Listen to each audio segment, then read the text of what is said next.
California. Congressman, the money we're spending on this, how much do you think it should be paid for upfront through taxes, whether it's the $4 trillion plan the president could be talking about, or over the years, the $10 trillion plan you're talking about?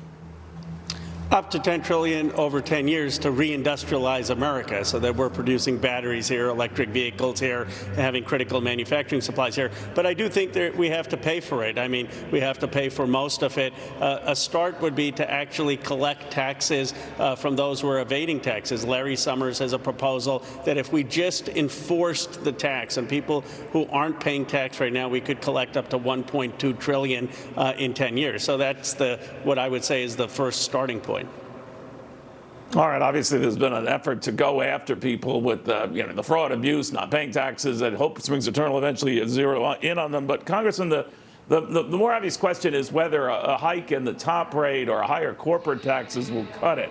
There's been talk as well about a mileage tax advanced by the Transportation Secretary Buttigieg until he dialed that back.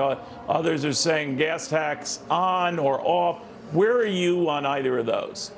I'm completely opposed to a mileage tax or a gas tax. That hurts working families. That hurts people in rural America who have to commute long distances.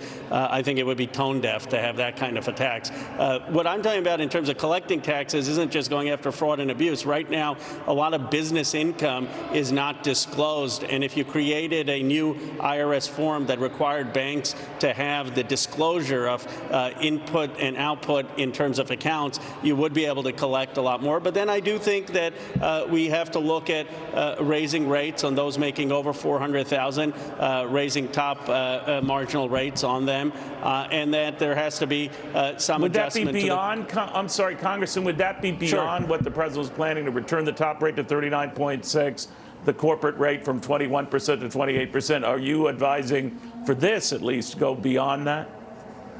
No, I would have that as the starting point, and then I would look at the $1.2 trillion through tax auditing and tax enforcement. I would consider a financial transaction tax on speculation. I'd rather our money be going to producing batteries. But let me say this, Neil. Look, right now China is eating our lunch when it comes to lithium-ion battery production. They get all of the cobalt from the Democratic Republic of Congo. Don't we want America producing those lithium-ion batteries? Don't we want to be producing the electric vehicles? Don't we want to be producing critical manufacturing supplies? We couldn't even have masks. I mean, in World War II, we armed our entire military. And so what we're saying is, let's at least have consensus on reindustrializing America, and that's productive investment.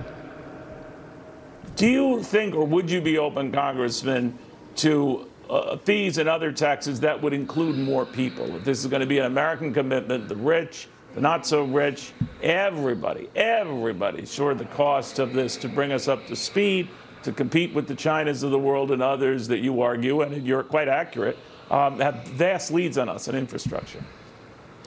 Neil, I hear what you're saying. Here's why I don't support that, because people in my district in Silicon Valley have made billions. Now, some of it because they benefited from the technology revolution, but when you literally have 3 people in the country having a net worth that is more than, in some studies, the bottom 50%, I think we can ask them to pay more. It's not that a question of fair share, it's just they've benefited from these technological changes that have, by the way, wiped out retail in rural communities, that have deindustrialized America, and some people have been the winners. So we're saying to those winners, now you pay more so that we can reindustrialize America, so we can help the rural communities and towns left out. I think that's perfectly fair to ask them to do that.